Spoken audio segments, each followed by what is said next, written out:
Good afternoon, ladies and gentlemen, and welcome to Systonia. I am Systematic, and today I'm going to be showing you how to go about making a Source Filmmaker tutorial. With the 2016 Saxies just around the corner, I figured now would be a good time to exploit people who are looking to make videos but don't quite know how to. Now, before you get started watching this video, I do advise that you watch Valve's own Source Filmmaker tutorial. I'll be explaining stuff as I go along and describing what I'm doing, of course, but I would recommend watching the Source Filmmaker tutorial just to put a little less pressure on myself.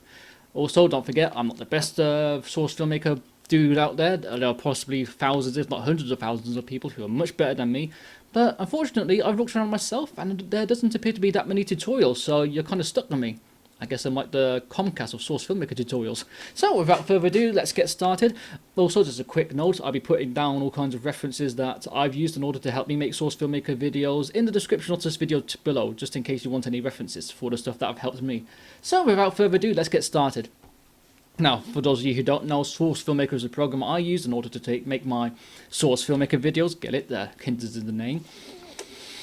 And in this video, we're just going to be doing a quick. It should be around 6 to 10 seconds long. It shouldn't even be that long at all. It's going to be called Heavy Sucks. So when you first load up Source Filmmaker, your screen should look like this. You might only have one of these screens. You might have both. So we're just going to type in here in the name of the video, Heavy Sucks. There we go. And then we're going to go to Create. Now, just a quick heads up. If your Source Filmmaker doesn't look like this, what I want you to do is go to Windows, go down to Layouts, and then go to Motion Editing. And there we go. This way we have two screens here, one which our camera is in, and the other one which is what our work camera will be in. Now, just to explain what you're seeing on the screen here, down below here is the clip editor. This allows us to change the shots and the takes and extend the duration and make them longer. Also, it allows us to add in music, dialogue, sound effects, as well as overlays, but we won't be going to that just yet. And I won't be using any overlays in this video either. And if you go over to here, this is the motion editor. This is where we'll be doing our basic animations, things like moving props around and characters around and locking them into the right positions. And then over here we have the graph editor. Now this is where we'll be doing most of our editing. Here on the left side of the window we have our animation set editor. This is where our models, our particles, our lights and our cameras go. As well as anything else, the element viewer is a place where you should not go under penalty of death, trust me. The element viewer isn't something that you should be screwing around with unless you absolutely know what you're doing, and trust me, I have no idea what I'm doing. And then we have our little drop down menu up here. So without further ado, we're going to get started. Now in this video I'm going to load Dust Bowl. So what I did there is I right clicked anywhere here on the screen, because as you can see there is no map loaded. We right click, we load map. And then we type in down to the bottom here, Dust Bowl, and this is how we load up our maps.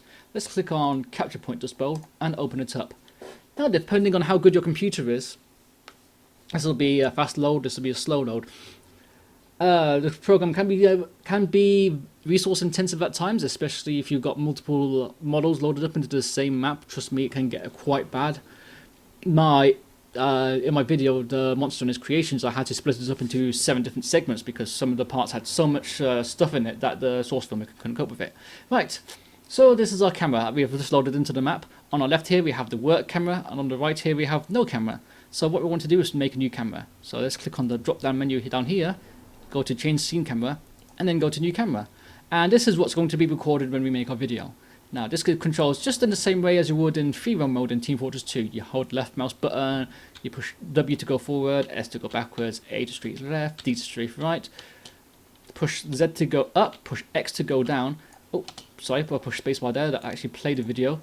And then you push Control to move slowly, but hold Shift to move very quickly.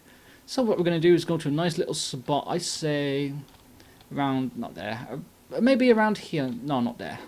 Sorry, this is very difficult just finding a spot to start recording in. I'd say,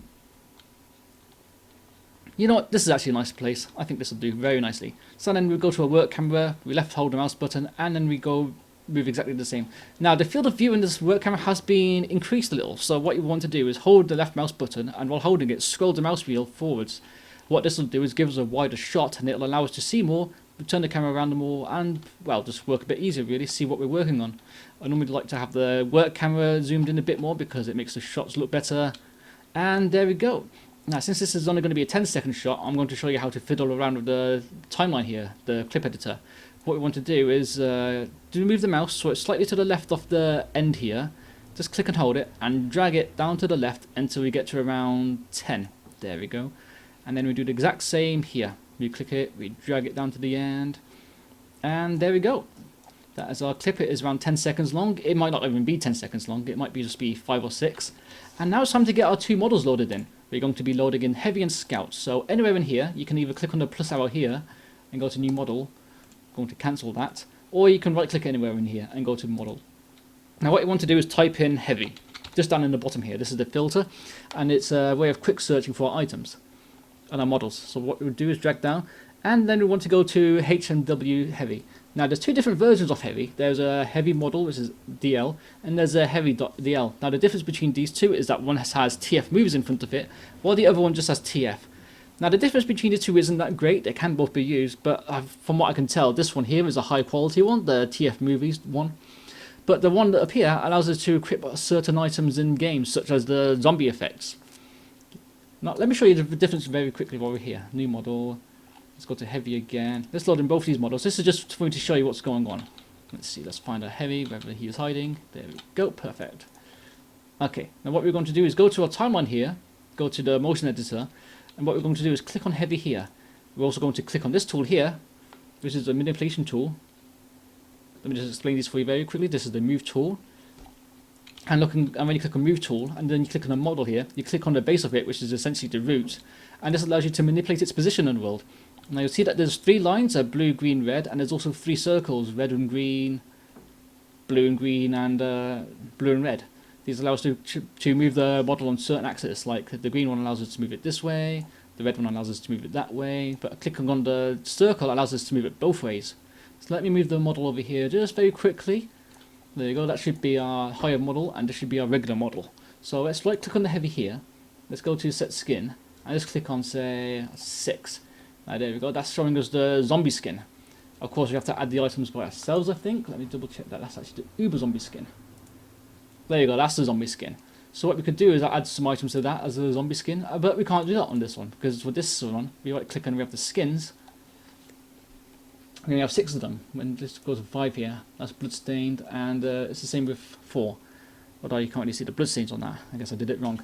So let's just delete the HWM one, we right click it, we go to delete. And then we have a Heavy in the world. So now what we want to do is add a Scout. So right click in the model, right click in the animation set editor, right click and add model, then just type in Scout down here. Let's move the bar, and then we're going to want to look for TF underscore movie Scout, which is just here. There we go. Now both our items are in the world at the same time. This is always good. And now we want to move these into the quick positions, just the starting positions. So let's move the Heavy over here. And let's move the Scout over here. There we go. And now what I want to do is to put them on the floor. Now to make this easier, what I'm going to do is just push the screen tool here. Now the screen tools allows us to rotate and manipulate what we're seeing based on what we're viewing in the screen. As you can see in this work camera here, we can look at it, but it always seems to stay in the same position. Now we can move it up. We can click on the yellow square. We can move it up, down, left and right based on what we're looking on the screen. We can also rotate it like that. There we go. Now I'm going to teach you something very important here, and one of the most 2 important things in the game. Control Z. What that allows you to do is reset, is to undo an action you just did. And then we also have Control S, which is a quick save. There we go. Now what we can do to put this model on the floor, we can click on the movement tool, we can click on the blue arrow and drag it down. But say we're in a bit of a rush or we're being impatient, what you can actually do is click on the screen tool, click on the yellow square in the middle, click and hold, and while holding shift at the same time, move the mouse around. What this does is it instantly locks the model to any surface that the mouse is currently on. As you can see, it's going up the wall there, it's going along the floor here. There we go, that's perfect. And we're going to put him right there. And we're going to do the same for Heavy. We're going to left click Heavy, we're going to move our camera around here, we're just going to left click on the yellow square, left click and hold shift, and then move it around so it's just facing each other. There we go. Now actually this might be better on the floor down here, or maybe even better over here where it's nicely and sunnier. So what I'm going to do now is show you how to move multiple items at the same time. Now we can actually scroll down. If you click on one item and we hold Control, we can select 2 items at the same time. Now if you go to the screen tool, click and hold the yellow button there, hold shift, drag it over here, and we can get it right in the daylight where they're both roughly on the same level and the floor isn't as jagged. Of course, they appear to be at different heights here, so we're just going to click on heavy, left click on the square there, hold shift, and move it around here. Now, as you can see down the bottom here, every time you move something, it turns orange, from green to orange, and then we push enter, it turns back to green again. This signifies and tells us that we've made a movement in the animation. So if I push Ctrl Z again, it's reaffirming that we've moved the model, and we can move it around again. And then we can push enter again. There we go. Now, as you can see, the whole of the green bar takes up the entirety of the animation set into here. Motion editor, sorry, which shows us that throughout the entire clip, this one model will be in the same place. But let's move that. Let's do something about it very quickly. If you hold shift while having the mouse down here, you can actually choose a bit of the timeline. So let's just say go to 2 here, hold shift, drag it over to there until it says 3. Now let's move heavy, say, somewhere over here. There we go. And then drag the playhead over to the left here. And let's push space. As it plays, it goes into the non-coloured part, then it switches over to that bit, and then goes over to there. That's one of the basics of doing the animations. Now what we can do here is that we can move the mouse to the inside here, hold shift again, but scroll the mouse wheel up. And what that'll do is create an actual animation instead of an instant animation. So let's push play again over here, and then it goes forwards and then backwards. It's basic stuff. And then we're going to push, it looks basic, sorry, it's not basic stuff. We push Ctrl Z, Ctrl Z, Ctrl Z, Ctrl Z, Ctrl Z, Ctrl Z to bring it back over here. And that's how you manipulate certain parts. So what we're going to do now is get Scout, we're going to turn him around. There we go. So essentially what's going to happen in this video, called Heavy Sucks, essentially Scout is going to go, hey lard fat, the camera will shift over to Heavy, he will turn to Scout, and then Scout will say, you suck. But Scout's just going to get killed by, say, a sniper rifle gun randomly, and he's going to die. And then the camera is going to turn back to Heavy, and he's going to be sucking his thumb. And actually, this one's got a bandage on his head. That's very strange. Which trig is this? Is this the correct one? Let's go back to 0. There we go, back to 0. He looks normal again. There we go. Now let's just talk about the rigs very quickly. Now the rigs are the bones upon which you animate in order to move the model. If you click on the face of the character, however, it's not so much as moving objects around as it is moving sliders. See how Heavy his eyes are looking down here? And we click on this little slider here, we move it left to move his eyes up. And with his eyebrow, we move it up like that to make him raised, and then we move it down like that to make him look angry. We can even increase the frown slider here in order to make him look scowling. Now, as you saw earlier, which I failed to explain to you, we have these drop downs over here for each model, which allows you to animate individual parts. Say we go to the body here. There we go. Click on the root transform, which is essentially the base of the root base of the model itself. Essentially, you move this, and it moves everything along with it. But if you move the pelvis, it moves everything along with it, especially for this rig. And if you move the spine here, it gets warped and it looks a little weird. So a good bit of this, what you'll be doing is learning the bases of the models, which parts move which. The head itself can be moved. It looks very weird. It looks very odd. It's not good. It's not good for animation. Let's click on the pelvis here. Let's rotate it, and then let's move it like that. That's not what I meant to do. Now in this rig, which is a standard rig, it allows us to animate other things such as the such as the props and such as the weapon props, such as the bullet on the shoulders, as well as the prop pack down here. We can wiggle that around if we like. We can turn it to the left, Control Shift. But it's not very good to animate it because this is mostly based on rotating. Okay, if I go to the arms here and I click on the hand itself, let's click on this. Now just a quick other thing as well. As you can see here, the axis looks a bit weird. They're not actually up, down, left, right, dependent on the camera. So double click on the move tool, and what that'll do is it'll move it perpendicular to the, well, hopefully to the plane of the map on the level. Now if you move the hand, it looks very weird. It looks, again, it looks warped. It doesn't look right. It looks silly. It looks like something out of the Odd NGs. But if we rotate what it's attached to, which is the lower arm, instead, there we go, now the hand moves. And then we can move this around like that. And that's how this rig works. It's based on rotations. I don't use it that much. Let's Control Z again till it's back to normal. But with this rig, what you can do is right click on the heavy, we go to import, and then we import a sequence.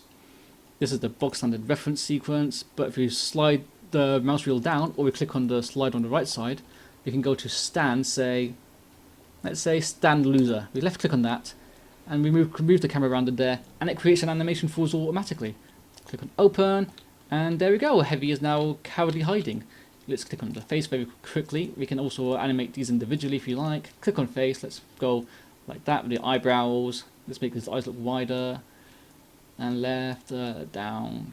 There we go. Now to make this, animate motions a bit easier, what we can do is click up here. Click on emotion.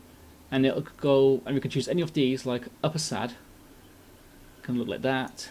It can look like that. Upset. More heavy's pouting. Action fire. There we go. And that's how you do that. But we're not going to do that. We're going to push Control Z again until we get back into before we change the rig. And instead, what we're going to do is click on heavy. Right click up here. Go to rig. And then go to biped simple. There we go. And we're going to do the same for Scout as well. Again, we go click on rig, we go to rig, and then we go to biped simple.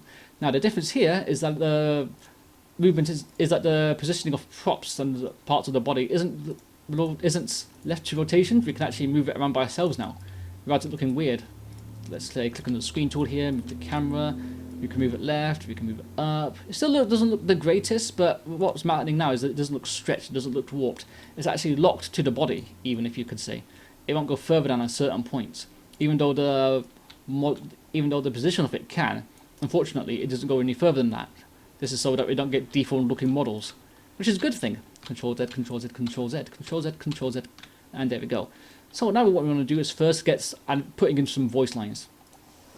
I find it's always best to put the voice lines in first because that way it allows you to understand what they're saying and how they're going to react and how the characters move while saying that thing. So let's go to dialogue, let's right click, and let's go to add clip to track. And then we're going to type in Scout. Yeah, that's right. And this is essentially all the voice lines in the game. So what we're going to do is look for dominations. Drag it down to... I have quite a lot of things here, so you probably might find this a bit easier than me. Let's see. Domination, domination, domination, heavy. I am owning you, you fat, bald bastard! There we go. So we go through these, and we're looking for Hey Lard Fat. Today ain't your day, pancakes. 400,000, them $200 bill. I think I'll take Sasha out for... Ain't so hard now, are you, fat cakes? I eat your sandwiches. I eat them up. Nice hustle, tons of fun. Next time, eat a salad. Hey, lard fat, those heart arteries don't stop bullets, do they? Okay, that's the one we're after. So we click on that one, Domination Heavy 9, and we click Open. And there we go. We click on this, and it allows us to see the waveforms. Not so well, but if we push Control, and then drag the mouse wheel up, what this will do is it'll make it look bigger. Now we let's scrub the Hey, lard fat! Just up to this point, before he says those arteries, then we push B, and then we can delete it. What pushing B does, let's go back a little there to show you, is it splits a scene. It splits either a shot or a piece of dialogue. So we push C, and it gets divided into two. Now with this, if we move the mouse to the left side, just to the side here, until we get this shape, this half square, we can even drag it again, so we have over lard here, fat! and then we have over here. Hey, lard fat! And there we go, that's how you split the shots. Push Ctrl Z again, and let's just delete this part, because we just want the first bit here, which is Hey Lard Fat. Hey, lard fat! There we go. Now we're going to look for the taunt, which is You Suck. You just got freaking dominated, knucklehead. Alright, let's do this. Yeah, that's right. Are you even trying? Yo, did you even see me hitting you? Hey, knucklehead, you ain't gonna win. It's starting to bore me how much you suck. There we go, that's one. He says You Suck right at the end. So we're going to open that. We're going to click on the voice line, drag the mouse wheel up, and then we're going to scrub the play header until we get to You Suck. There we go. So we push B here. We delete the first bit. You suck. There we go. Does that sound right? You suck. It doesn't sound the greatest. So let's go to clip add to the track again, and then we'll try and go through these until we find a U. You just got freaking dominated, knucklehead. Yeah, that's right. Are you even trying? Yo, did you even see me hitting you? Hey, knucklehead, you ain't gonna win. There we go. That's a good one. So we're going to find the U in here. Let's drag that up. Hey, knucklehead. So let's move the playhead just to there. Push B, and then we move it to there just till it says U, and then we delete those bits, and then we can go. Suck. We make this one a little shorter until we start saying S, and like that. You suck. Perfect. So now Scout is saying, Hey, lard fat. You suck. there we go. But there's an annoying echo in the back, and I don't like the echo, so I'm going to show you the one time when you're supposed to go into the animation into the element viewer, what I want to do is left click on this clip here. Let's right click it. Let's go to show an element viewer. Now what you want to do is click on the drop down here next to sound, and then at the very start of the clip here, you push the hash key like that, and you do it for both of them as well. Then go back to the animation set, hit space. Hey, Lord Fed! And there we go, we have no more echo. Just do the same for this one here. Show an element viewer. Now, from what I can tell, the echo appears to be default on nearly all of the maps. There's only a certain few where it's not defaulted. There we go, let's just edit these. There we go. So hopefully by doing that we won't have any more... You suck! More echoes, and we don't. Okay, let's move this back to procedural. It's slightly annoying me. And now let's get started on some actual work now. So let's move the camera over here. We're going to move it over to here, to Scout. And this is going to be our first shot. Right there, it's going to be looking at Scout. He's going to be addressing heavy. There we go. I think this is only going to be 6 seconds, so let's just cut it down just a little further. Click on the shot, drag the playhead down to here, click on the end here, drag it all the way down to the bottom here. Just to check something very quickly, let's right click here. Let's go to add clip to track. I don't want to go to suck.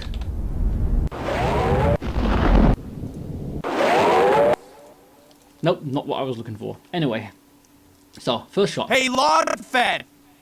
Then we go to the end here, push B, and what we want to do is turn the camera around so it's facing heavy, just like say here.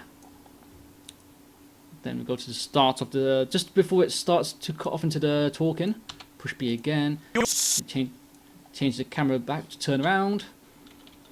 Suck! There we go. Now let's just add like a sniper rifle sound. So let's go to snipe. Let's just click on rifle. No, that's not it. So let's go to fire possibly.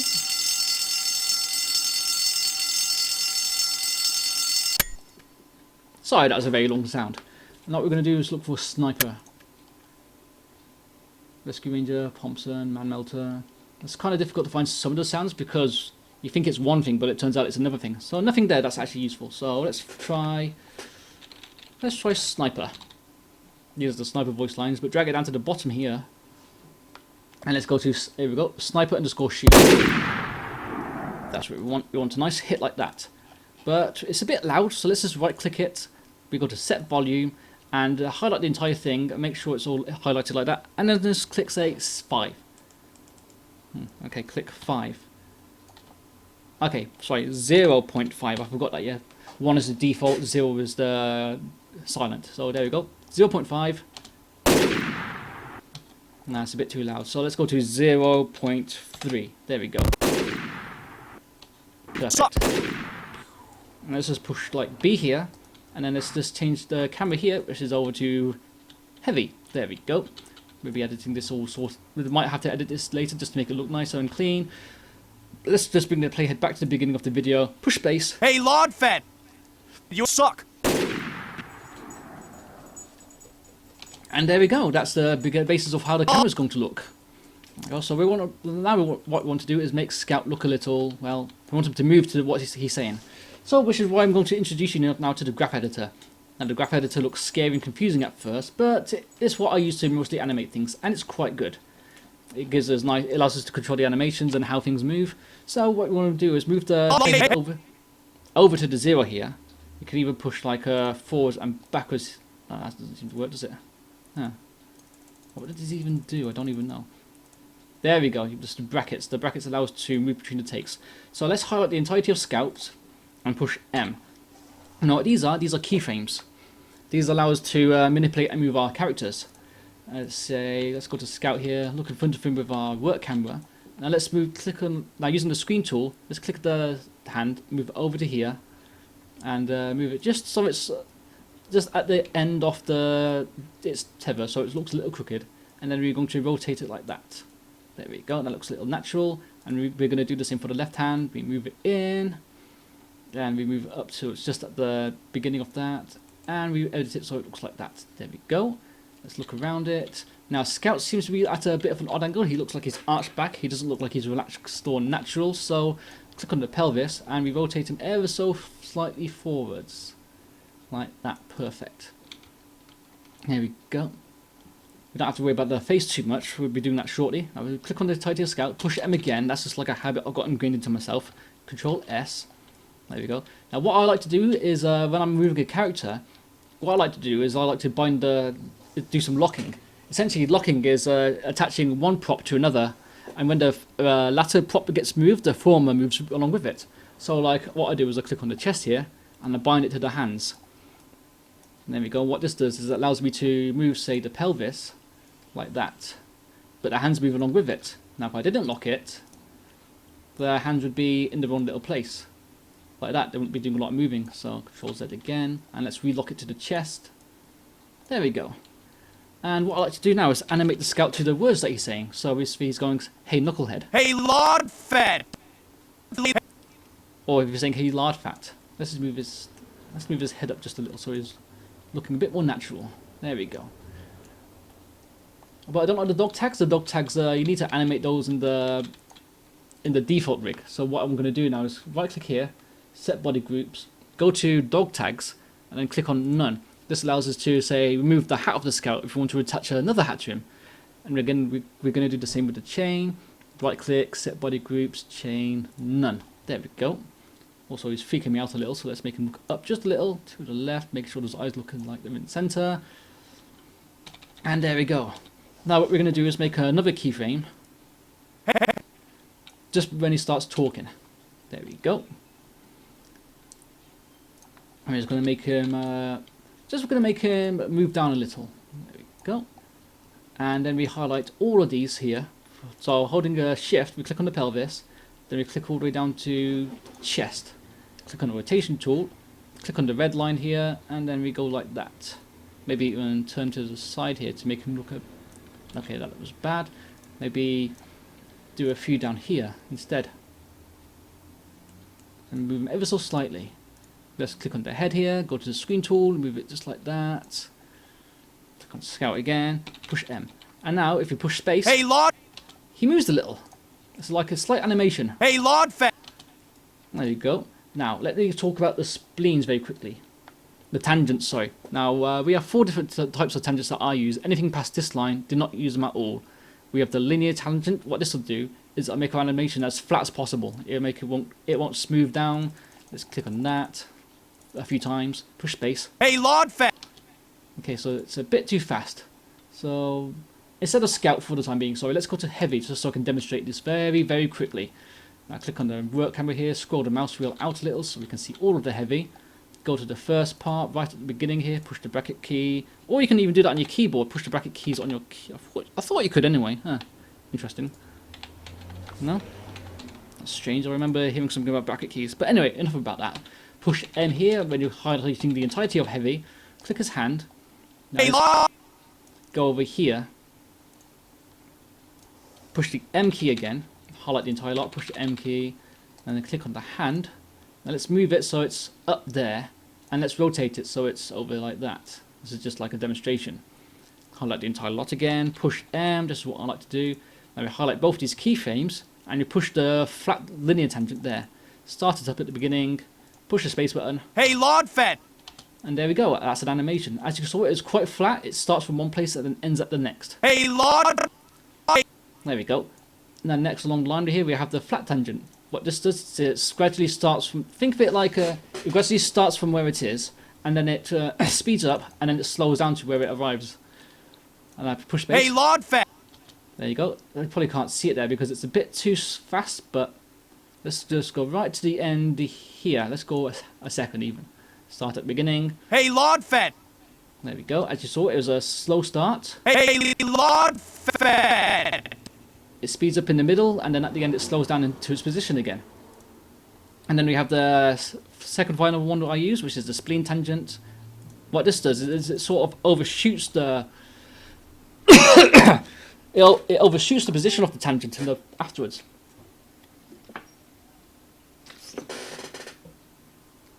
By that I mean, if you can make another keyframe, shorten that one again, make another keyframe at the end, and make this spleen tangent, and we make this last one here flat tangent, and then go to beginning and push space.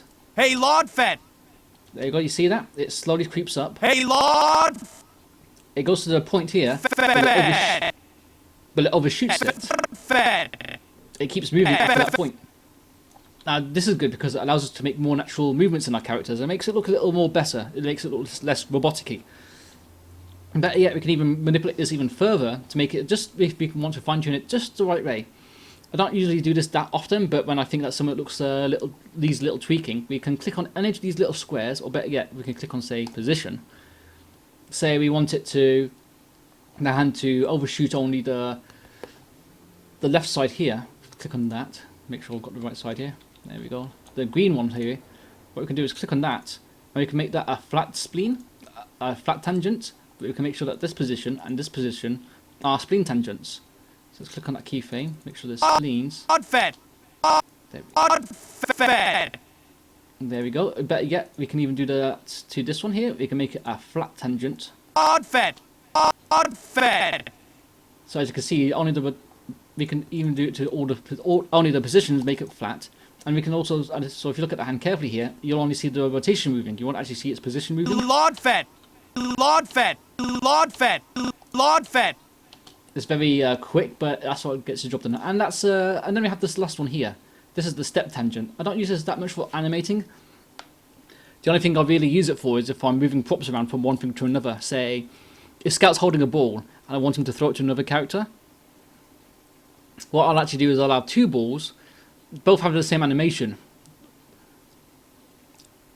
Now Scout will be one ball will be locked to Scout's hand. So when he goes to swing it, it'll be in his hand. But then when it leaves his hand, what I'll do is I'll have another ball that's locked to the exact same position, and I'll have that replace that ball in just a split second, and then continue its animation. I won't be explaining that in this video. Maybe another one down the line. But if we do it here, say, highlight all of these, click on heavy, we highlight all of these keyframes, and we click on the spleen tangent, sorry, I forgot what this tangent's called, the step tangent, and push play. Hey, Lord Fat! You'll see it just like appears. It doesn't animate, it just Hey, Lord Fat! Hey, Lord Fat! Hey, Lord Fat! Just like that. But we're going to delete these first two keyframes here. There we go. Because I'm done animating that part there. There we go, let's go to Scout. You know what, while we're at it, this is a bit loud. Let's set the volume to 0.4. There we go. Hey, Lord Fat!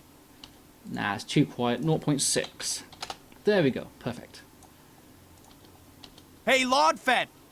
There we go. Let's click on Scout again. Let's go to Hey Lord. Hey, Lord! Hey, Lord! So, right up here, where he's at the height of the ard, you're going to go Hey Lord. So what I want to do is, since this animation's already moving, what I want to do is click on the original position, copy it, click on this frame here, and then paste it. There we go. So let's sort of like make his back arch a little. So let's just go like that, go like that. Maybe even make him look to the side a little like that. Click on that. Click on the movement one, lift him up a little, so it looks like he's standing up. There you go, and then drag here, that's where he's going to finish it. Let's move it down a bit more. Do the pelvis, let's click on the rotation tool, let's highlight all them all up to the chest here, and then right click again, like that. Maybe even rotate the screen one a little. There we go. Maybe even make him lean forward. Go. And tilt the head like that.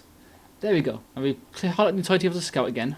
Push the M button just to save the keyframe to all of the spots. Go just to the end here.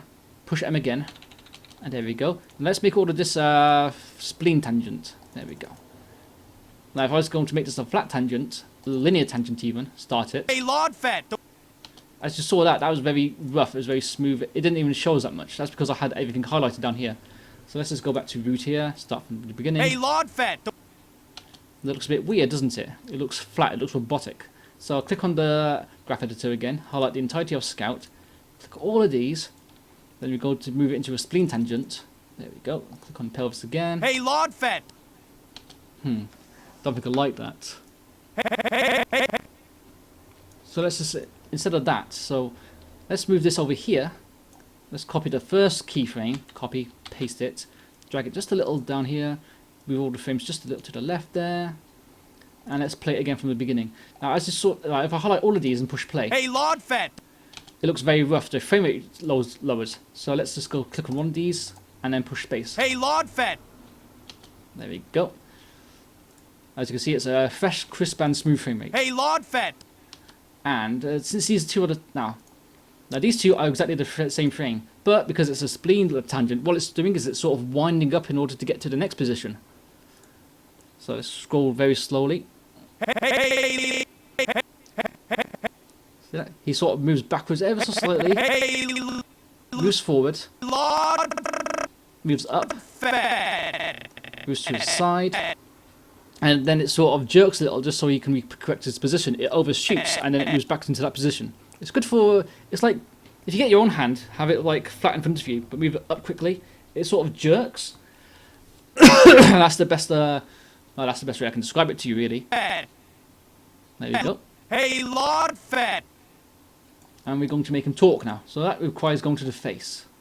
Now with this, since we've got keyframes saved into over the entire lot, let's delete these. There we go, highlight them all, hold it down, using highlight them all, you clicking on one and then clicking on shift to click the one at the end. Now we can actually highlight individual ones by themselves by pushing control, like so. But I like to use shift in order to delete them all at the same time. So click delete, and that's that. Let's just up the face here and highlight, just say, the eyes and the mid face, and this is going to animate the top of it, the top part of his face. So let's just make his eyes look a bit wider. There we go. In fact, let's go to lower face quickly and make him smile a little. Click on smile, lower face, click on smile like that. Go to that. Highlight eyes and mid face. Make a keyframe just before that, and then drag it along to just past the hey. There we go. We're going to make him frown. Make his eyes squint a little. Maybe even raise his eyebrows a little. Go to where he's just about to finish saying lard. There we go. Highlight that one. We're going to get rid of the frown. We're going to raise his eyebrows a little. Hey, lard. There we go. Maybe even make him frown a little. Nah, that looks a bit stupid. Maybe that. There we go. Just got to fiddle around a little. There we go. Now let's click on this original one, the one before it. Copy it. There we go. So now his eyes maybe goes. Hey, Lord Fett! Okay, that's annoying me very slightly. So let's just get rid of one tick there, one frame. Hey, Lord Fett! Now we're going to make him talk. Now to do this, it requires phonemes. So what we do is click on the lower face as well as the tongue, and then we drag we click on these little arrows up here, so that we go to phonemes over here. What we want to do now is drag the playhead over to where he starts talking. There we go. And we're going to go to what we want to do is drag down and then find an H. And now H's are usually just near the bottom here. So what we want to do is click on the keyframe, because that's going to be the one we're editing, and then just drag it up ever so slightly, which doesn't seem to be working. Yay, there we go, it's highlighted now. Okay, this is odd, he doesn't appear to be doing anything. Who's talking to me? Never mind. This is odd, he's not... Huh. This has never happened to me before, I swear. Okay, we'll have to do it manually then. So we're just going to go... Okay, maybe... Okay, there we go. Let's just delete the middle face. So there we go. Let's try it again. What is... Oh, there we go. I must just be the one that we were looking at. There we go. Sorry about that. I figured it out now. So let's click on the double H to lift it up like that, and then we're going to go. So he's going to start saying hey. Hey! There we go. Now let's go to where he's finishing saying A, and then let's drag up again until we can find a vowel or a phoneme which looks like an AE, which is this one here. So just click on AE. There we go. Hey. And there we go. We're going to go to the point where he says L. Now there should be an L right at the top here, or in the middle, just below the top. So we click on the keyframe we just made. We click and drag the L to the end like that. There we go. So let's Let's make that look.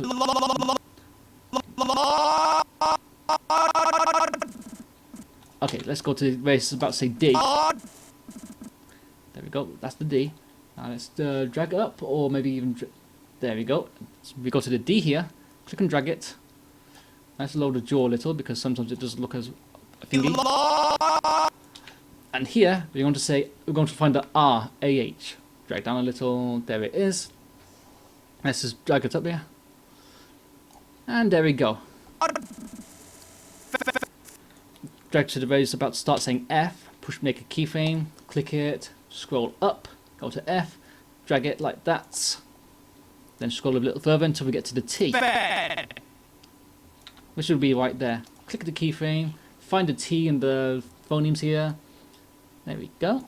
Now let's go to the middle of the F and the T where he will say A. Which is here. So we're going to find an A. Large fat. So let's go AH. Now I don't quite like his upper lip, which is quite far up, so let's just edit that for ourselves manually. And that's going to be this line here, which is between lips V and lip low V. So let's just drag it down a little. There we go. Bring it back to the beginning. Push space. Hey, Lord Fed. Okay, let's just find a let's just unclick the scout. Hey, Lord Fed. Hey, Lord Fed. Okay, he's not saying T for some reason. Fed. There we go. Or fat. Ta ta ta ta ta. There we go. I must have undone it by mistake or something. So there we go. Clicking underneath there. Hey, Lord Fed.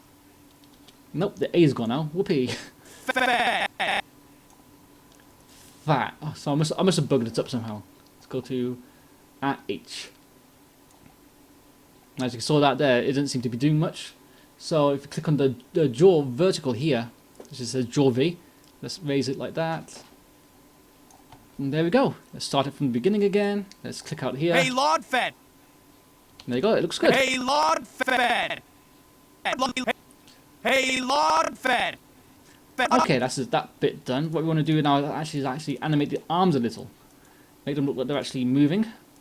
So, Hey, so I say this one here. Lord Fed. And then we delete the keyframe in the middle of them. And that one there. Let's move the camera around to here. Now what we're going to do here is move the hand, just so it's there. We're going to look around the picture using our work one. There we go. I'm just going to try and put it onto his pelvis, just like he's thinking it. But since you can't actually see it in the picture here, we don't have to worry too much about its position, but just its general position. There we go. And let's move it to the left there. There we go. That's all right. Now let's get the collars here. We're going to click on collar. We'll use the rotation tool for that. Let's raise it a little using the blue one. Let's rotate it like that. And the same here. Let's raise it up. Maybe even that's too far. Lower it like that. Maybe even lower this side as well. And then we're going to move the... Okay, so that looks weird. Okay, so let's click on the hand. Shift and control click on the other hand. Double click that there. And let's move it down a little. There we go. I don't really like those collars, they don't seem to look right. Let's just fiddle around with it, lower it, maybe even lower it. And bring it back like so. Same with this one here, we're going to lower it. And bring it back like so. There we go. In fact, while we're at it, let's just delete this keyframe, which is just between them here. And then click on all the keyframes. There we go, we're going to make it a flat tangent, like that. There we go. Now, click here. Let's watch Lord it. Fed. Hey, Lord Fed. Nah, it doesn't look like it's being raised enough. Click on the hands again. Double click the movement tool. Move them up. There we go. Better yet, we can even move the elbow. So let's click on his right elbow. Move it to the side here. And do the same for the left elbow. Just move it to the side here. There you go. Now as you can see, the elbow is actually sort of a middle prop. It's stuck between the hand and the collar. But it dictates where this bit will go. So I'll Control Z that. And let's play through it again. Hey, Lord Fed. Hey, Lord Fed. Hey, Lord Fed. I think that looks okay to me. Hey, Though his talking is a bit... hey, Let's bring that back a frame. hey, Bring that back a frame. hey, hey. Okay, Okay, let's go here, and we're going to make this an E. Hey. So it's going to be I. No, it's going to be, maybe it's going to be an AE. I don't know. Let's go click up here. We can go to Visemes. Visemes are like phonemes, but they're a bit more broader. So let's just go to double E. Hey, E. Okay, let's click here. Doesn't seem to be working for us, does it? Okay, these appear to be... Nope, that one's working. Control Z. So let's edit it ourselves. Let's raise the jaw a little. Let's lower the lips. There we go. Now this lips V manipulates both of them at the same time. But if we go to lip up like that and lip down like that. Hey, Lord. Hey. There we go. Hey. Okay, let's just make that all flat and let's see what it looks like. Hey, Lord Fed. Hey, Lord Fed. Hey, Lord Fed. There you go, that looks a lot better. And there we go, that's that first bit done, that's that animation done. So we're going to go to heavy over here in shot 2. Let's click on heavy. Let's click on the graph editor. Drag it over to here, push M. Maybe even like move the camera up a little and make it look down. There we go. Now all heavy's going to do is turn his head towards Scout. Oh, dear me.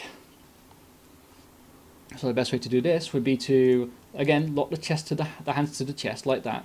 So that when we turn heavy himself, the hands come along with it and it doesn't look as weird. And so what heavy's going to do is going to just abruptly look at Scout. So let's just make a few keyframes. One here and one here. Using this third one over here on the right side, we're going to, let's say, double click the rotation tool so it's just at the middle there. It's going to go like that. Now if you click all of these at the same time, we can go like that. And then we can move the head as well. So the head's going to go like that. There we go. This is a bit relaxed looking. So if we go to the animation tool here, he looks like he's bending back too far. So let's click on the rotation tool. Let's move it like that. There we go.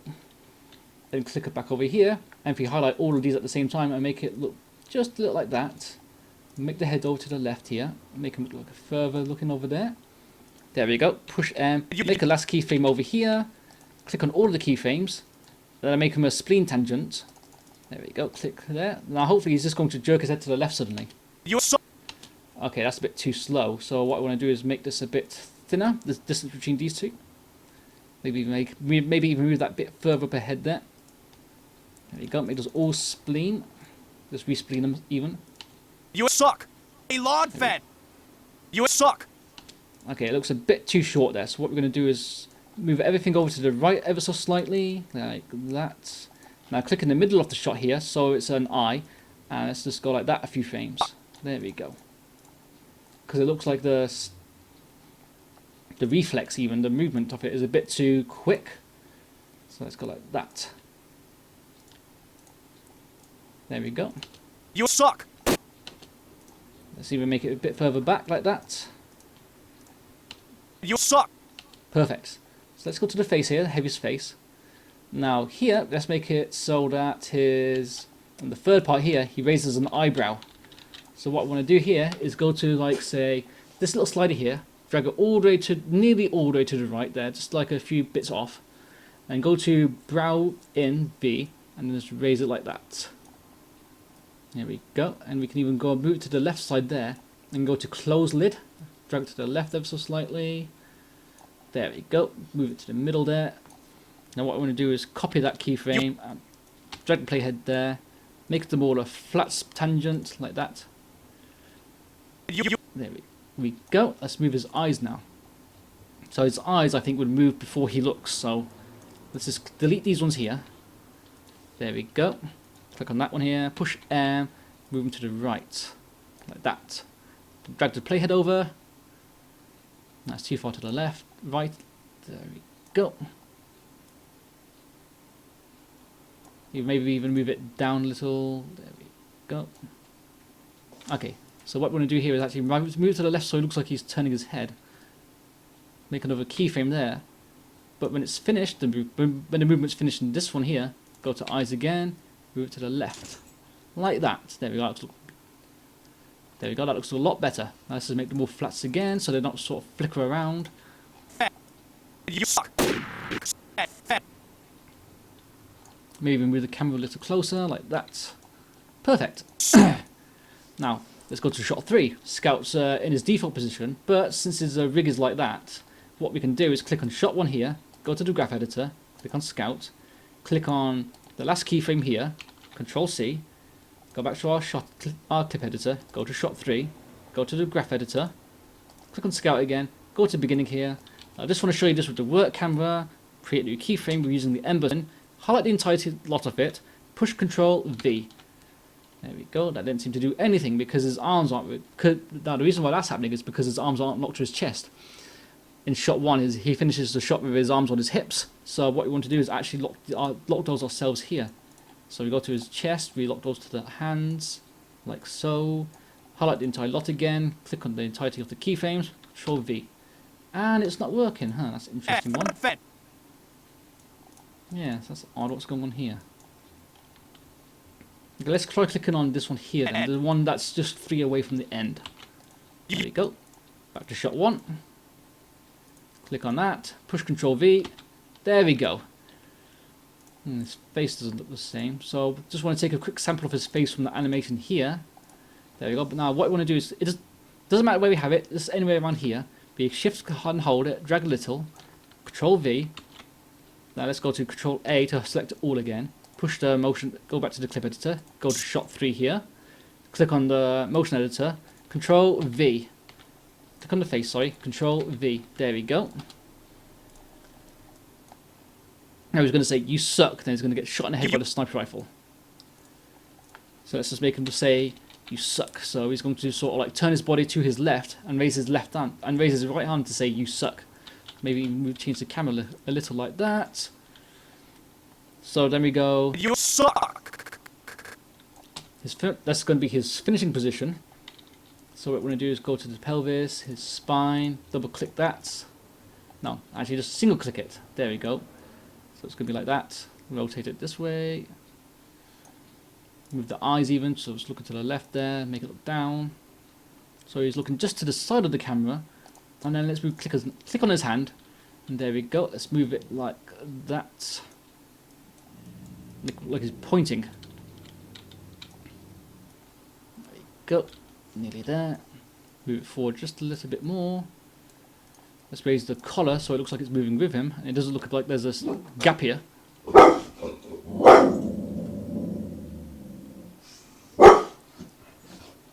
And yes, that is a barking dog in the background. Maybe move it back or forwards. There we go. Now click on his left hand here. Now what we want to do now is move it away from his hip. So let's just lower it. Drag it over to the side over here. Lower it a little bit. You can't see this hand anyway, so it doesn't matter too much. But just so that the whole scene looks good. Stop it. I'm talking. I swear pets don't have them.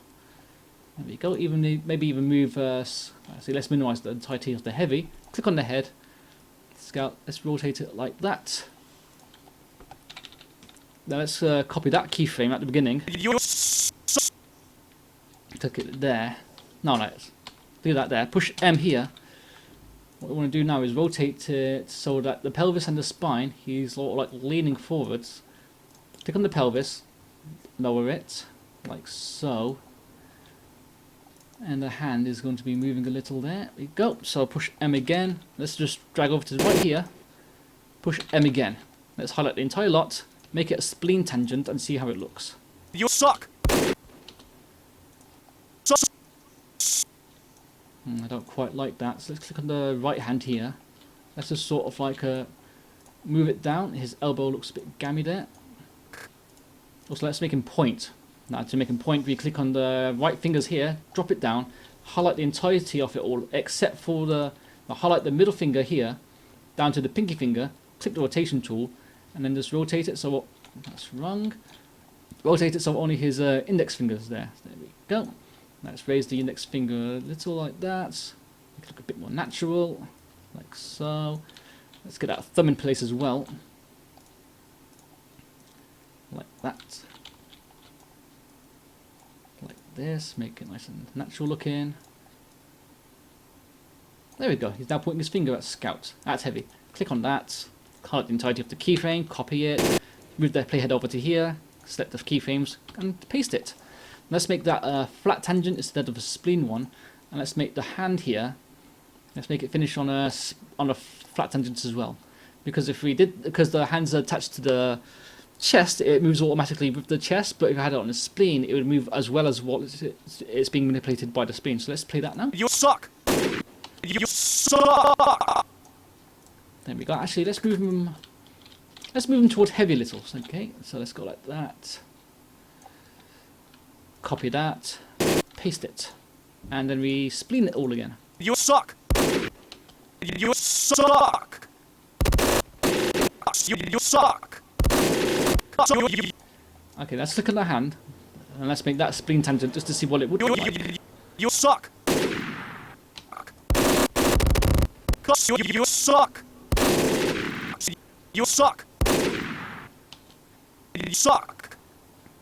There we go, I think that looks okay. We're going to edit the mouth very shortly. I'm not sure why his eyes look a bit twisted and gammy like that, but hey. Okay, for the sake of the video, we're going to silence the sniper rifle just a little, so 0.1. You can still hear it. There we go. Now what we're going to do now is put a keyframe here, but delete this one. Now the reason why we're doing this is because this is where he's going to get impacted by the sniper rifle. And what we're going to do here is make him spin around and fall to the floor. Or even yet, we can make it a bit easier for ourselves. Just make it so his head twerks, and then he starts to slump down. Okay, so what we're going to do here, make it 3 keyframes over to the side there, make the head snap like that, and there we go. Push M again. There we go. And copy this keyframe, paste it. What we're going to do here is slightly rotate the pelvis and lower that down. And we're going to start the hand lowering down as well. We're going to make it over here, say, lower it down as well. Rotate it so it's dipping even. Nope, not quite. Control Z, Control Z, Control Z. Now drag it down to here.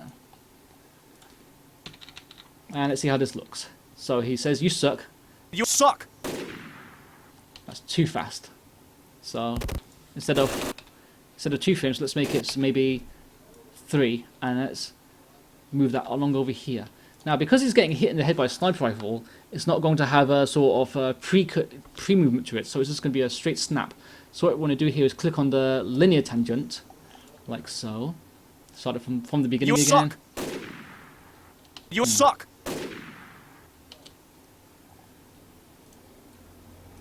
You suck! You suck!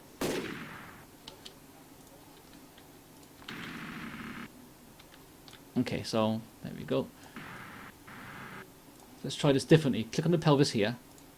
So what we're going to do is copy this keyframe here, the original keyframe where it snaps.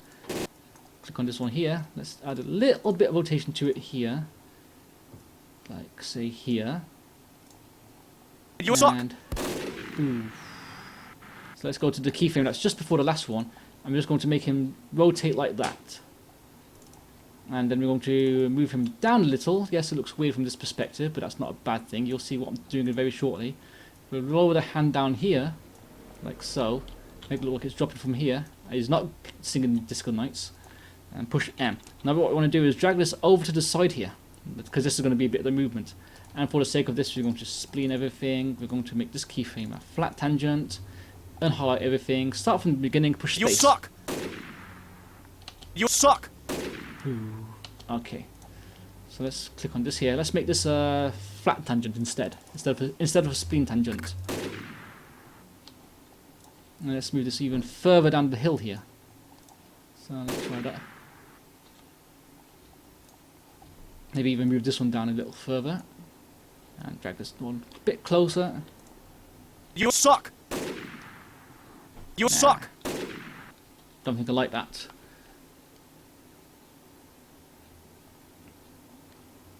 So what we're going to do here is actually cheat.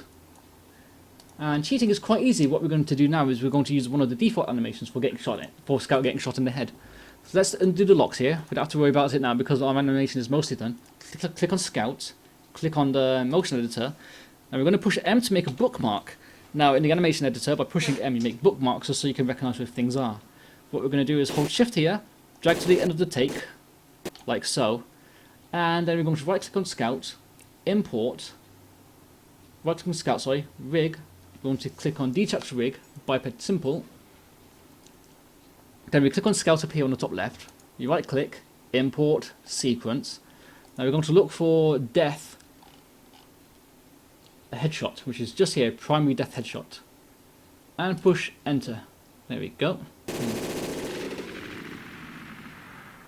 It's a bit weird.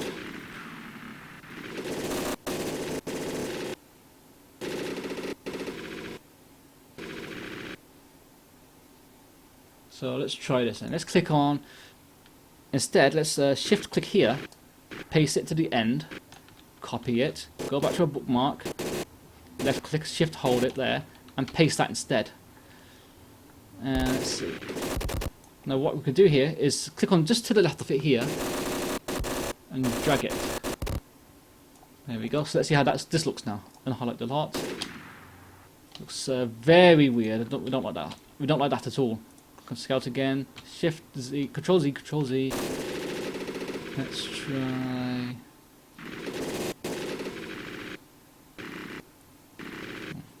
There we go. Let's try that frame instead.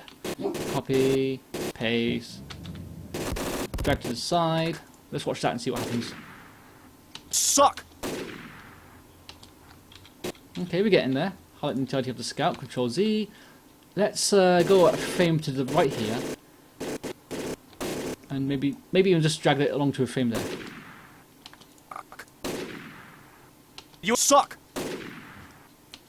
You suck! You suck! You know what? That'll do. Why the hell not? That'll do just fine. So Control A, Control S. Now what we can do here is still manipulate the face. Now because I've changed the rig, unfortunately we're not going to be able to edit the rest of the Scout anymore here. So we're just going to leave it alone.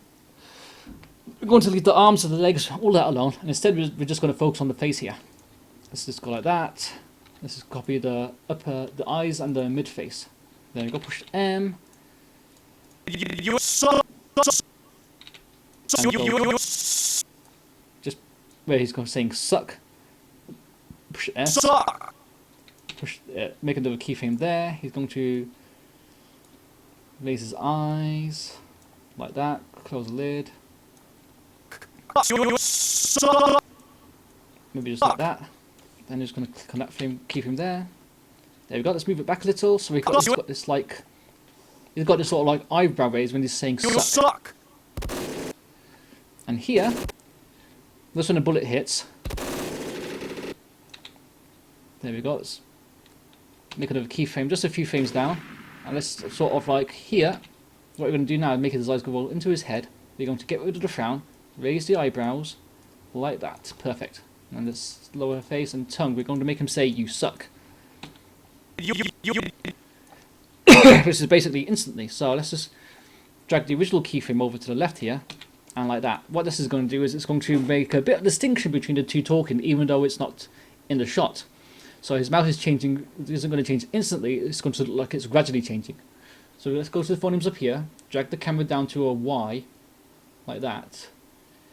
There we go. Let's make another keyframe shortly further down. U, which is an OU. So let's try U, UW, U, like that. There go to S, don't go to just when it starts, just go to when just afterwards, so it looks like the lips are transitioning. There we go. Go to K here instead of the U. I like to do the consonants before the vowels, if that makes sense. So let's look for CK, which might be down the bottom here. Let's do K. No, let's do C. Looks a bit weird because his lips are a bit weird, so Control Z. So what we're going to do it ourselves. We're just going to load the jaw, make him smile a little more. Increase the jaw. Now the lips are fine. Now you'll see that with these two lines, they don't quite match up here. And the lips V, as you see, the top part is slightly further than the bottom part. So what we can do is drag it to the end, and then drag it to the where it was again, and that sort of resets it. And it's the same here, with the lips up V. Let's make his. There we go. Suck. Okay, let's raise the jaw a little there. Suck. Make a keyframe between the S and the K. So it's an uck. So it's like an uck sound for you. Yes, that did sound dirty. Okay, that doesn't make it look well as all. So let's just cheat here. Let's just raise the let's just lower the jaw here. You suck. You suck. Suck. There we go. Let's move the K one just to there. Suck. Maybe even make it so it connects like that. Maybe even lower the lips just a little. And let's raise them. Let's get to the point just before the gunshot. There we go. Push the M key. Highlight the keyframes. Let's open the jaw a little so it looks like he's still moving and even his lips aren't robotic. I like to just lower things a little just to make sure that it looks like it's moving. Get rid of the platysmus, which is actually the frown. There we go. When he gets shot in the head, let's raise his jaw here, including the lips. There we go. So you can see nearly all his bottom teeth, like that.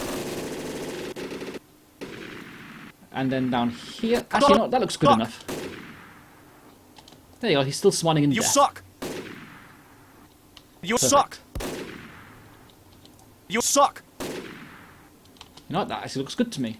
There we go. Done with scout now. Let's go to heavy. Let's move the camera so it's just in front of heavy here. Now what we're going to do is cheat a little again. What we're going to do is put heavy in its default coward position.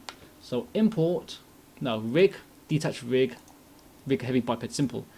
Go up here, right click on heavy, go to import, sequence, and we're going to make him stand loser.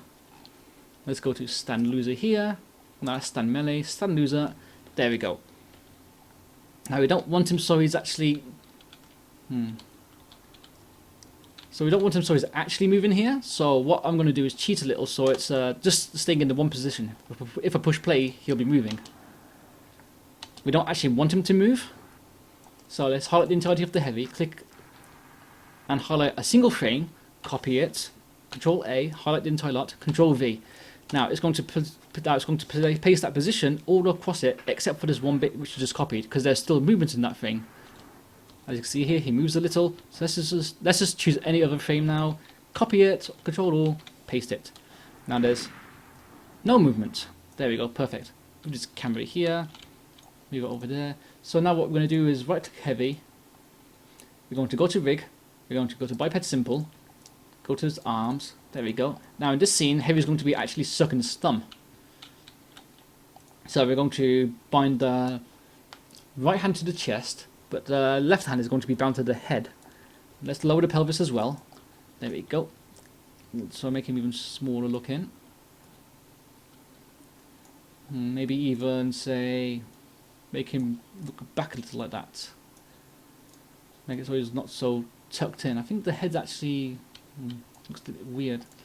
Let's just raise the head a little. Now we shouldn't normally be doing this, but I think this will make it look a bit better. There we go, so he's looking straight forwards. Let's go back to scout. Rig, this is over here, detach rig, biped simple. Then right click it all. Let's go to import, sequence, and go back to that headshot. Excuse me. Primary depth headshot. Open. Let's just turn the camera a bit here so we can now find. Now let's go to just this bit right here where he starts to fall down. Let's just drag it over here, copy that, shift click over here, drag it to the end, paste it. There we go. Now let's move him so he's just in front of the camera. Like that. Control enter, no not control enter, just enter there, push space. There we go. Now as you can see there, the frame does something weird, it resets. So as he's about to hit the floor, he's sort of gone. So what we have to do is sort of edit that so he doesn't reset his position. So let's just copy this last frame here to the left ever so slightly, copy that, and then we paste the entire thing. Sorry, I appear to have bugged up there. Control A. Okay, so let's go to this. So, okay, I see what I need to do. There we go, paste that there. Let's just drag it to the left a little like so. Now does he appear back?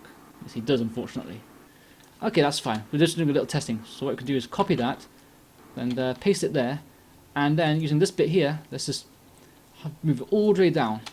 There we go. We'll just put a quick bookmark there to just remind ourselves.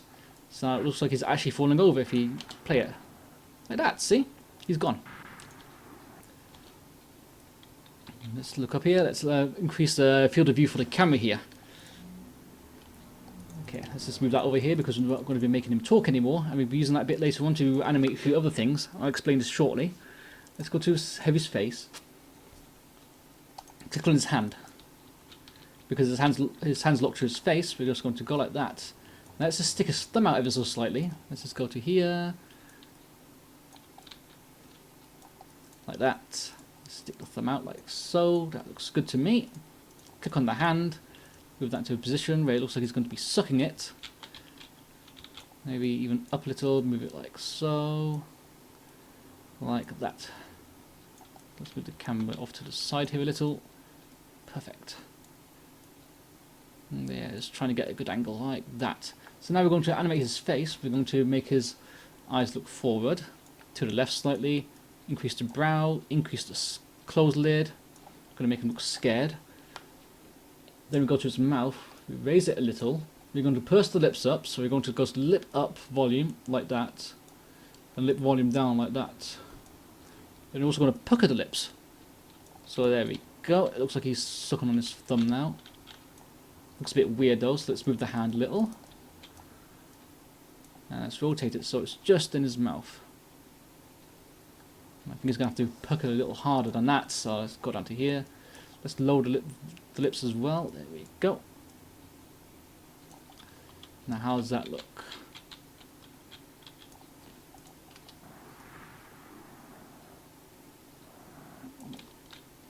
Yeah, you know what? I think that looks okay to me. Folding it doesn't need to be folded over anything. Perfect. Let's raise the folding just a little like that. There we go. And what we're going to do here is create a keyframe at the start of the video, and as Scout's falling, we're going to make him look like we're going to make it look like Heavy is watching Scout as he falls. So let's highlight them all, including the pelvis down to the head, and let's just rotate him just a little like that. Let's move the head down. And then let's make the eyes look down. There we go. Click on Heavy again. Let's make a keyframe over here because we're going to make this a spleen, and it's going to make it look like it's make it look like he's still in motion even though he's trying to stop. He's going to flip back up very quickly. Let's even make him rotate like that. There we go. Click on Heavy again. Highlight the entire lot.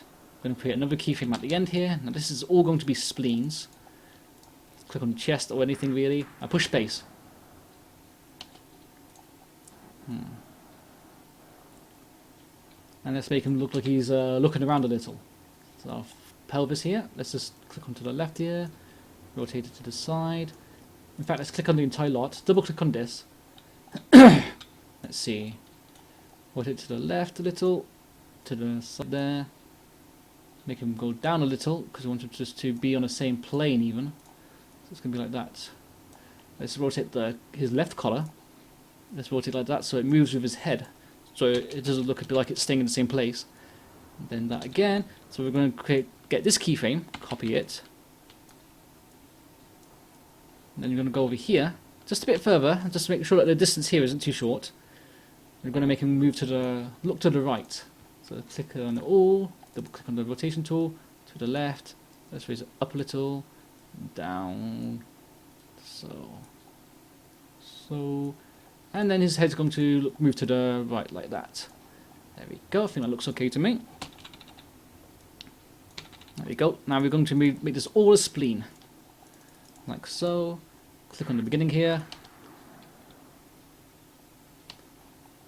And I think that's a bit too quick here. See, he's only looking in the left direction for a short while, so let's just move the second frame here just a few over to the side a bit. Now let's just play it again. There we go. I like that. I like it a lot. Okay, let's make it a slightly bit longer. Like so. And like that. There we go. Perfect. And play it again. Perfect. Let's edit his face a little so his eyes aren't in the same place all the time. Down, up. He looks to his left.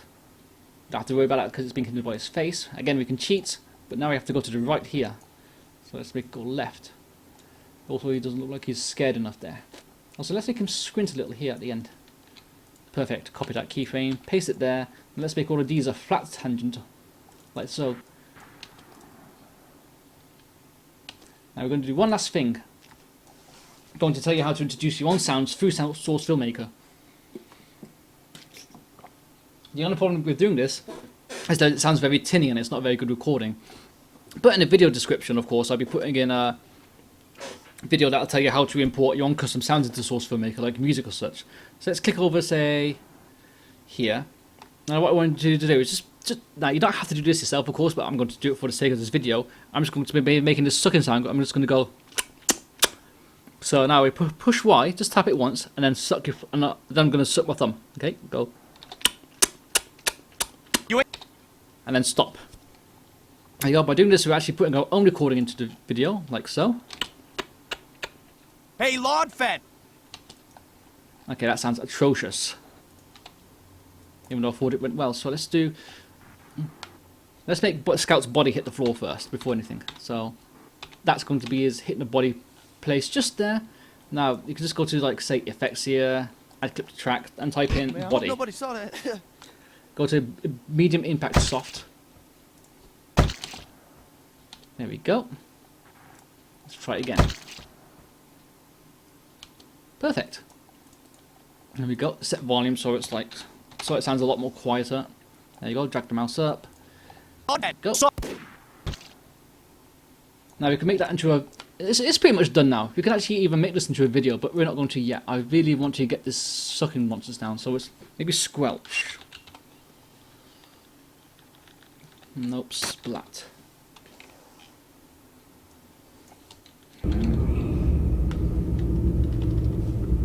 I swear I've heard the sounds before. Maybe blood? Blood loss. The bloodening! First blood. Warning. These chips want blood. Who will give it to them? No, I can't seem to find his bit, so let's try kiss. The widow's kiss. Maybe not that line. Okay, you know what? Let's just assume it's finished now. Hooray! We can actually make this a video now, but we're gonna, but we're not going to. But it's not quite finished yet. What I'm going to do is teach you about rendering very quickly. So let's just edit this camera here so it's closer to Scout's face. Increase the field of view so he looks bigger compared to everything around him. That's fine. Let's just zoom him in there. Actually, it's not finished yet. What I need to do is show you how to import a particle tool, especially more to be able to be more precisely a headshot blood splatter. So save our work, go to Windows, and go to Particle Editor Tool. And what this is going to do is it's going to bring us into this thing, which is actually bigger than what it should be. Default layouts. I don't know, it's not normally this big, but I can deal with it. So go to File, go to Open. We're going to click on the back arrow here. And what we're going to do is go to TF. We're going to go to Particles. And we're going to go to Blood Impact. Now this is going to show us all the different blood effects that are currently in the game. Drag a mouse down. I want something that's a bit more gratuitous. Maybe even something up here. There's all splatters, so perhaps Sniper Mist. Would that be a good one? You know, yeah, Sniper Mist will be a good one. You see, by going here, it allows us to see what the names of the different particles are and which ones we want, so that we can import them into Source Filmmaker. So let's go to Tools, go to Back to Source Filmmaker, which is now minimized for some reason. Go to up here, go to Create New Particle System. We're going to go to Browse. We're going to go to Blood Impact, and we're going to find a Blood Impact Sniper. TFC Sniper Mist. There we go.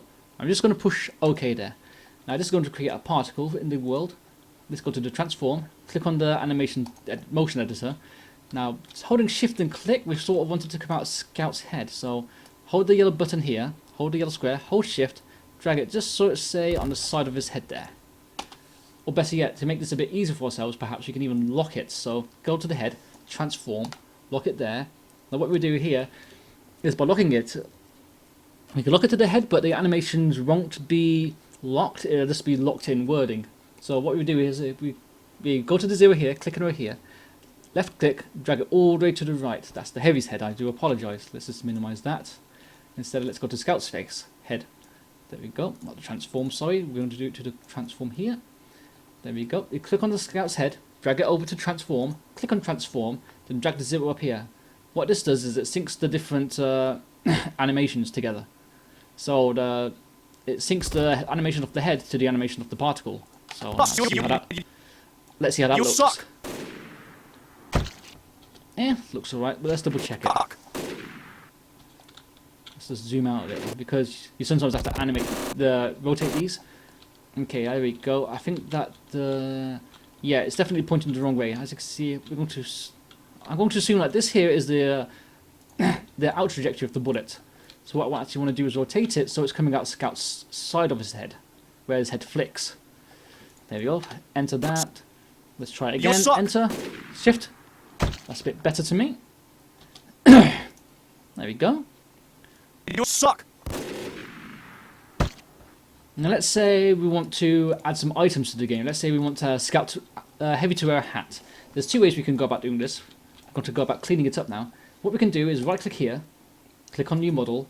We can type in here Heavy, and then we can just drag down to some of the hats here. There's a bear hat, there's a unicorn hat, we have some sunglasses which aren't properly finished, we have the law, and we have all these different kinds of hats that are currently in the game.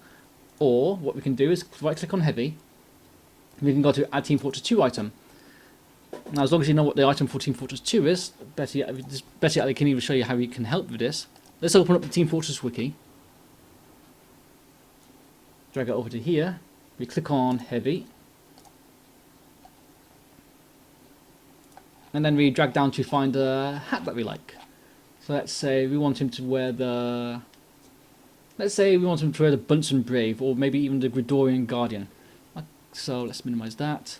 What we want to do is search up here and go to Grid. And there we have the Gridorian Guardian, sorry. Click OK. And now that hat is now attached to his head.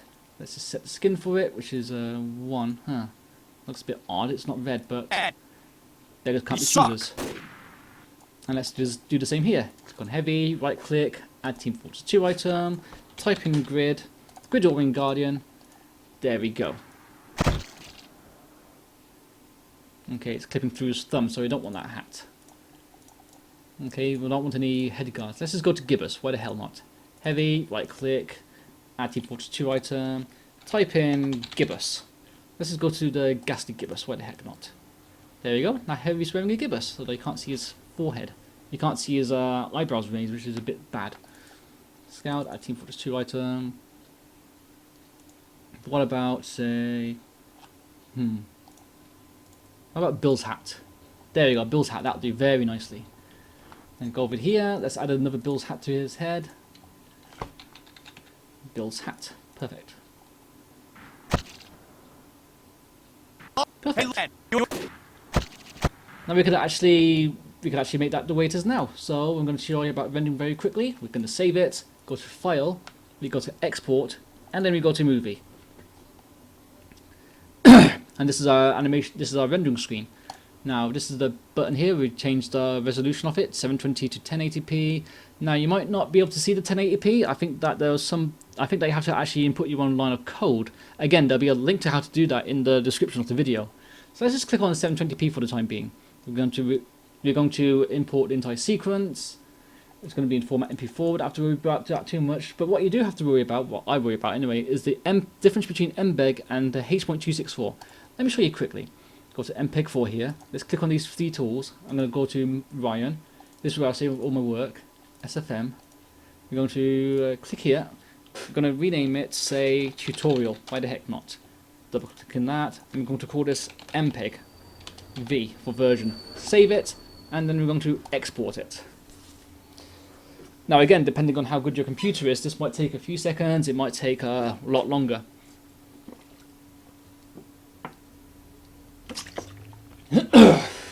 And of course we can't even forget that we haven't even animated the cameras, we haven't even had any proper depth of field or anything like that, and that's going to make it render a lot longer.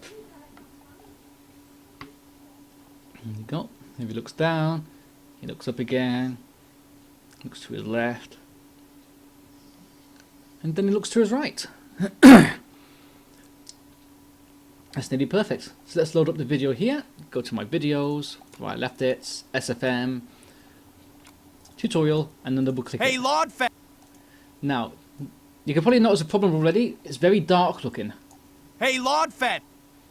You suck. And that's why I don't like MPEG, because it makes the video look a bit too dark. Also, let's add a bit of ambience in there very quickly. Let's click on music. Let's add clip to track. And let's just say, like, desert. Let's add rustle. There we go. Let's drag that back a little. There we go. Let's set the volume of that so it's quite low, say 0.2. And then let's try rendering it again. Export, movie. Let's save our work. We want to change that from MPEG to H.264. It's going to go here, tutorial. I'm going to call it H.264V. I'm not going to put a dot between that because I worry just in case it decides it doesn't want to save under that thingy name. Now you can see it in the rendering screen here. It looks like it's roughly the same, but it's funny when you load up the source material, when you load up the video itself, that you can tell that it's been darkened and it doesn't look that good. There we go. He says you suck. He gets shot in the head. He falls down.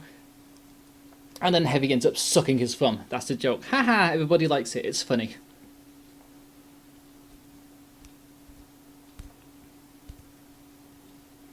Looks to his sides. Anybody to help him to stop him getting shot in the head? No, there is not. Okay, since we've just finished rendering our video, it's deciding to break on us. Now let's load that video up. Tutorial. Let's delete the MPEG as well as this little file here. We don't need that. Double click it. Hey, Lord Fat. There we You go. suck. It's nice and bright. But if you notice again, the colour's been sort of slightly drained from it. Not sure why that is, but this is the way I've always done it. Hey, Lord Fat.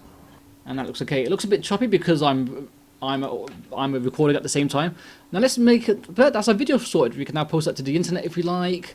And it's jovial, you get hundreds of thousands of views. But let's make it look a little better. Let's figure that one out. Now as you can see here, there's these black dots around here. If you look closely, this is the shadow, but it's actually just made of black dots. What we're going to do is we're going to make it look a bit more refined, a bit more better. We're going to make the motion blur look Lord better. Fat. You suck. Like, if you click on the, if you drag it over to the hand here and let it go, you can see that that motion blur is just like a, it's just like, it doesn't look that good. So let's right click here. We're going to go to render settings. And what we're going to do here, depth of field, motion blur. Now what I like to do is crank this one up to 256. But then we go to motion blur and then we add it to say 32. We can make it 256 as well, but that's just overkill, honestly, and you barely notice the difference. Let's change that to 64. There we go. We can change it to 256. But again, you barely notice the difference between 256. Actually, no. See that how it's rendering it over and over and over. I feel that this can sometimes actually make it look a little too blurry. So let's go to 32. There we go. There's a slight bit of blur to it, but it works quite well. So there we go. We could render that, but it'll take a lot longer, so I'm not going to demonstrate rendering that yet. And now let's add a bit of lighting. Let's actually edit our camera. Now, since our camera is already something that's in the thingy, in the shot, we're not going to find it in the animation here. What we're going to do, it's not going to be a model, it's going to be an existing element. So we right click up here, go to existing element, then we select camera 1. There we go. Now the reason why we're doing this is so that we can manipulate the camera a lot more effectively. Say we can change the field of distance, we can change how much it blurs, we can even change the lighting a little. So let's click on the focal distance and you get this pink screen and this little pink square inside of it. Let's lower it until it's just sticking inside our scout, so it's there, like that. Now let's just double click it, the aperture. Now the aperture is the blur. What this means is it'll make what's in the square nice and crisp looking, but it makes the stuff around it look a bit blurry. So let's just make that 0.3. Now of course the more you do this, the longer it's going to take to render. Now what I don't like, now push enter. Now what I don't like in the source filmmaker is the bloom scale. I find it's a little too bloomy sometimes. So we're going to lower that down here. Actually no, we're not going to lower that yet. What we're going to do is momentarily put a light in just so I can show you what the problem is. Let's delete that. We right click, click on a new light. That's a new model. Right click, new light. Now let's just, what we're going to do here is drag this into the window here, and this is going to allow us to manipulate the light manually. So let's try and find out where the sun is in the world. Say, I'd say it's just up here. That's too far out the map. So what we're going to do is put the sun behind the scout here. Just for his shoulder. You can see it on his shoulders, I think, just ever so slightly. His shoulders start glowing the further we get close to him. So what we're going to do is like leave it here. Now we're going to increase the far Z attention. Also increase the max distance. We're going to increase the horizontal view and vertical view. Does that look good? I guess that the sun would be just over here instead. And then we're going to make it look slightly orange. So let's get rid of the blue. Like that. There we go. It's going to create a light on him. There we go. Now let's go back to the camera. Now see how his shoulders are slightly glowing? Let's lower the bloom scale. And they don't glow anymore. Honestly, I think it's a little weird that seeing the shoulders glow that brightly. It's not reflective material, it's the cloth. And the last thing we're going to do is lower the tone map just a little to say 0.7. Now you can change it manually like that. You can darken it. You can make it look really bright. And I don't really bother with anything aside from that. You've got SSAO bias, SSAO strength. Again, I don't touch those things. Now to get that number thing that you just saw, if you double click it, we get this menu here. Let's delete those 9s and make it a 7 to make it look a little darker. There we go.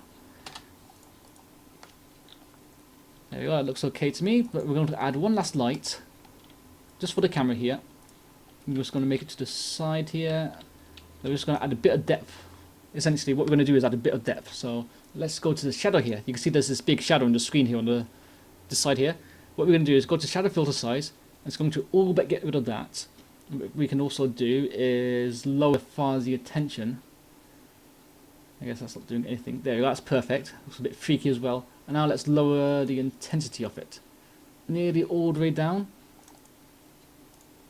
Let's go to like 2. Let's raise it just a smidgen. There we go. But that's even too bright for me. So let's delete these numbers and go to 0.00, say 3. There we go. Click back here. Now you can see that Scout's face actually has some sort of depth to it. Actually, if I went to 0.007, no, that looks a lot better actually. Left side of his face is nice and bright. Everything behind him is thingy. But as you can see here, the background is. Let's raise the aperture just a little more. Let's raise that to 4 instead. There we go. So we have the tone map scale lowered in order to make his face look darker, but we have a light shining on it to counter the tone map scale lowering on certain parts of the face. Now, if we even want to animate the camera, we can do that. Say, let's go to the camera here. We can click on the frame 0 here, and then we can sort of go to a frame that's just in front of the end here. Push M. Now click on the screen here, hold Control, and just tap W a few times. There we go. So it's like that. Perfect. Now let's just move it to the end there. So we create the animation which is moving the camera forward. Now let's make all of these linear tangent. There we go. Now let's play it very quickly. Hey, Lord Fed! There we go. So let's go back to this one here. And we're going to make this camera look destabilized. By that I mean we're going to make it look like so that somebody's actually holding it. And the best way to do that is by right clicking in here. Let's go to existing element. Let's add a camera. There we go. And let's put the camera. Let's change the light to here, sorry, over to work camera. Change it around to the heavy here. Who's looking at Scout. Now what we're going to do is of course change the focal distance to it's just inside of heavy there. Let's change the aperture to 0.4. Lower the bloom scale down completely. There we go. Now what I'm going to do here is copy a light from shot 1 here. So light 1 here is the light in the sky. Let's copy that. Let's go here, and then let's paste it in there. There we go. Heavy's face looks a lot more brighter. And I don't think we're going to need to add another light to his face in order to. Actually no. Let's lower the tone map just a little and see what happens there. 0.007. There we go. Yeah, definitely going to need that face light from this one here. So let's copy that light here and let's paste it there. There we go. Let's turn this light around so it's facing heavy. Make sure it's just the right angle. There we go. Perfect. Let's maybe raise the intensity just a little bit, but move the camera back so it looks a bit darker on him. Like say there. There we go. I like that. That's good. Now we're going to make the camera look like it's moving. Let's zoom in let's zoom in here. Now what we're going to do is go to just at the end of the clip here, holding Shift, drag to the end there. That's a single frame. Then what we're going to do is move it. Click on the camera up here. Make sure the camera's highlighted, and then just move the camera, say, to the right here. Now let's just go to the left of the animation of the motion editor here. Click just to the left, drag it just to the left there. Now let's drag it to the beginning, and it's going to look like the camera's moving slightly. But it's a very flat movement. It doesn't look like it's moving a lot. So what we do to this is go to jitter, click on it, and drag it ever so slightly to the right. There we go. Now what this is going to do is make our camera shake a lot. It's going to. Did you see that? It looks very shaky. It's incredibly shaky. So what I want to do now is drag this to the right. There we go. Now the next thing we want to do, maybe even just drag it to the left there. There we go. So that's encompassing the shot like that. And then let's just drag this to the. Then we click on smooth, left click it, and then drag it like that. And do that around 15 times. 1, 2, 3, 4, 5, 6, 7, 8, 9, 10, 11, 12, 13, 14, 15. There we go. Now you can push push enter, Control A, Control S. Go back to the clip editor tool. Go here, push space. You suck. There we go. I don't think that you could really see it that well there, but I'll do a better demonstration of it in the final shot here. Okay, so we're going to go to this shot here. Again, we're going to copy the lights from this shot because they're going to be in roughly the same place. Paste them here. Perfect. Now we're going to go to right click in here, existing element, go to camera 1. Okay. Go to the motion editor, click on camera. Let's change the focal distance so it's just there. Raise the aperture to 0.04 by double clicking on the aperture number. Lower the tone map scale down to 0.07 and get rid of the bloom completely. There we go. You know what? Might not even. Let me just show you what it looks like with the tone map scale at 0. Oh, wait a second. What am I doing? I'm pushing the wrong button, aren't I? Ah, I do apologise. I've been pushing I've been pushing the wrong button all this time. Heavy camera, tone map scale 0.07. I'll do the same here. I was wondering why it looked a bit too dark there. There, that's perfect. 0.07. That's 7. Perfect. And there we go. So our lights is a bit too bright there. Let's just lower the intensity. Let's just move it back a little. Light 2, throw it in. Light 2, sorry, throw it in there. Move it back just a little so it's slightly illuminating his face. Push enter. Over here. There we go. So what we're going to do now is move this camera backwards. Push the M here for the camera key. Now since the camera's moving backwards, the focal distance is going to change along with it. Let's move it back like so. Maybe even lower it a little so we get the whole shot of the head. And then what we're going to do is go to focal distance and move it backwards just a little more there. And then we're going to move this keyframe just to the right ever so slightly. Double click all of those. Make it a linear tangent. Perfect. Play the shot. You get shot in the head. There we go. And for the last bit here, we're going to make heavy, suck his thumb, all scared, and we're going to jitter the camera once again. But because this is a longer shot, it should be able to, you'll be able to notice it a lot better. So field of view is fine.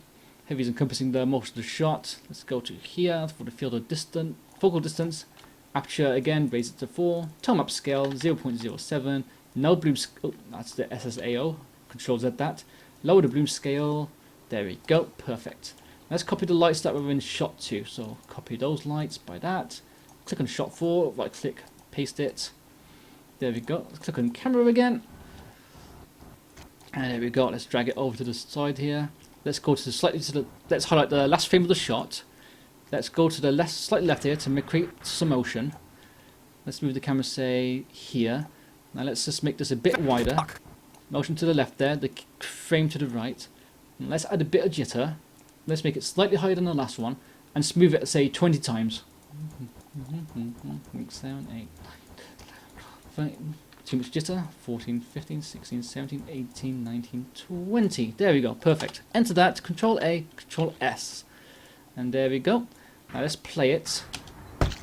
There we go. And you can see there's lots of camera movement. But the frame rate's a bit choppy, so what I'm going to do is render settings. I'm going to disable these two. Go to enable lighting, disable the lighting, and now this will let you see the jitter a lot better. There we go, and that's our video. So now what we can do is go back to this shot here. Let's enable the lighting again. Go to the render settings, motion blur 256. Depth of field 256, motion blur 32, that's my favourite. You can of course mess around with it for yourself. And then that's our video. We're going to File, let's export the movie, we're going to save it. Now, what I'm going to do show you very quickly is more options. This is our depth of field and motion blur. We can edit it here. This is our entities. I don't really bother with that too much. But the layout settings can be interesting because we can actually increase the frame rate here. Shutter speed, I don't bother with that too much, honestly. Mostly because I don't understand it that much because I'm a bit of a plebeian. But we can change the frame rate to 60. We can change it to 24. Now, of course, by increasing the frame rate up to 60, it's going to make our shot a lot more, well, longer to render, essentially. So let's just lower it down to 24 for the sake of the video here, and just for the sake of you people at home. And then that is our video. I'm going to render it at 720p, and then by the time it's finished rendering, it'll be complete. And of course, that's it. That's essentially Source Filmmaker in a nutshell. Now it's sort of disappeared there for some reason. I think I made a mistake somehow. Nope, there it is. It's back again. Hooray! It's going to take this 10 seconds, 9 minutes to render. There we go. And well, I can only give you a bit of advice here. Now the best advice, of course, is to cheat. Cheat as much as you can. By that I mean, don't manipulate what's in the shot. As you saw at the beginning when I was moving Scout's hands onto his hips, I wasn't actually putting them directly onto the hips, and it clipped a little. And it creates less work for yourself, and it still makes the shot look good.